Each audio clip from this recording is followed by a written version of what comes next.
నెదర్లాండ్లోని the Hague అంతర్జాతీయ న్యాయస్థానంలో మాజీ నేవీ అధికారి కులభూషణ్ కేసు విచారణ కొనసాగుతోంది.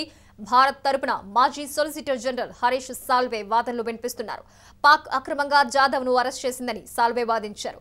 కులభూషణ్ గూఢచర్యం నిర్వహించినట్లుగా పాకిస్తాన్ వద్ద ఎలాంటి ఆధారాలు లేవని ఆయన అన్నారు. జాదవ్ అరెస్టు వియన్నా సమావేశంలో కుదుర్చుకున్న దౌత్యపరమైన చట్టాలను ఉల్లంఘించడమేనని మండిపడ్డారు. దౌత్య సంబంధాలను పరిగణలోకి తీసుకోకుండా జాదవ్ నిర్బంధాన్ని చట్టవిరుద్ధంగా పరిగణించాలని ఆయన ఐసీజేకు తెలిపారు.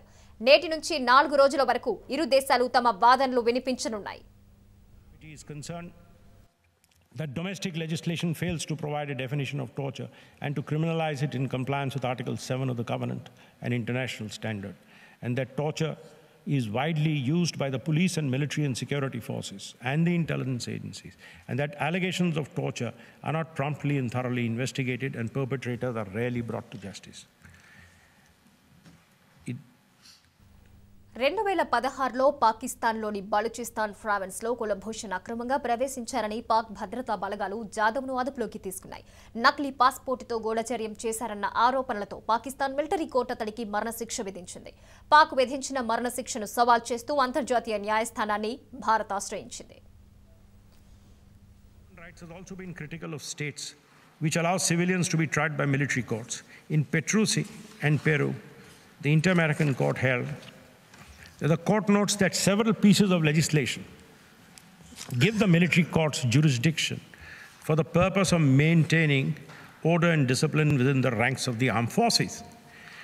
Application of this functional jurisdiction is confined to military personnel who have committed crime or were derelict in performing their duties, and then only in certain circumstances.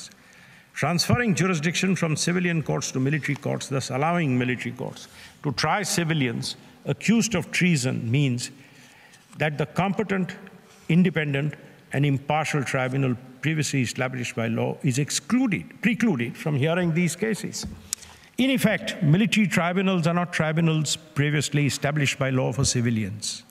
When a military court takes jurisdiction over a matter that regular courts should hear, the individual's right to a hearing by a competent, independent and impartial tribunal previously established by law, and a fortiori his right to due process, are violated. The right to due process is in turn intimately linked to the very right of access to courts.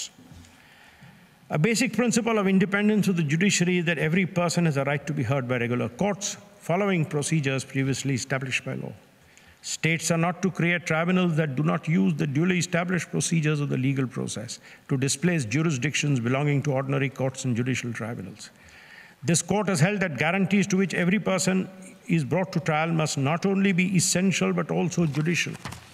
Implicit in this conception is the active involvement of an independent and impartial judicial body having the power to pass on the lawfulness of measures adopted in a state of emergency.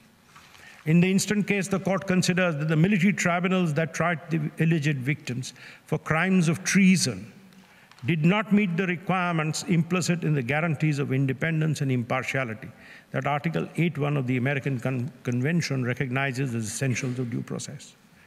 This court observes, as it did, that proceedings conducted in military courts against civilians for the crime of treason violate the guarantee of competent and independent and impartial tribunal previously established by law recognized in Article 8(1).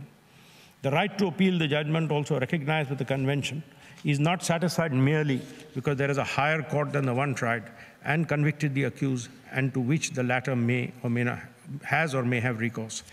It is important to underscore the fact that from the first to the last instance, a criminal proceeding is a single proceeding in various stages. Therefore, the concept of a tribunal previously established by law and the principle of due process apply throughout all those phases and must be observed in all previous procedural instances. If the court of second instance fails to satisfy requirements that a court must need to be fair, impartial and independent tribunal, 2016లో పాకిస్తాన్లోని బలూచిస్తాన్ ప్రావిన్స్లో కులభూషణ్ అక్రమంగా ప్రవేశించారని పాక్ భద్రతా బలగాలు జాదవ్ను అదుపులోకి తీసుకున్నాయి. నకిలీ పాస్పోర్టుతో గూఢచర్యం చేశారన్న ఆరోపణలతో Pakistan military court అతడికి మరణశిక్ష విధించింది. పాక్ విధించిన మరణశిక్షను సవాల్ చేస్తూ అంతర్జాతీయ న్యాయస్థానాన్ని Bharat ఆశ్రయించింది. Remedies, albeit very restrictive ones, did exist of which the accused could avail. There were no real guarantees that the case would be reconsidered by a higher court that combined the qualities of competence, impartiality, and independence that the Convention requires. I would invite Mr. Honorable President and Honorable Judges of the Court, I would invite this Court to keep in mind the relief to be granted in the backdrop of the fact that his trial has been by a military court, and unlike Avina and Legrand, any relief, review, or reconsideration, if it is granted in the same terms as in those cases, would mean going back to the military court. The protection of human rights has marked a growing presence in modern international law, and international human rights has inevitably redefined the reserved domain of state sovereignty. No state can credibly claim that its treatment of those within its territory or jurisdiction is exclusively an internal matter. The law on diplomatic protection, like the progenitor of the rights of an accused in a foreign land, has played an important role in setting benchmarks for the protection of individuals. From the international minimum standards to the ICCPR and beyond, international law has increasingly assimilated within its rubric of fairness and due process principles and standards that seek to further the cause of protection of human rights. The commentary on remedies in international human rights law notes, and I quote,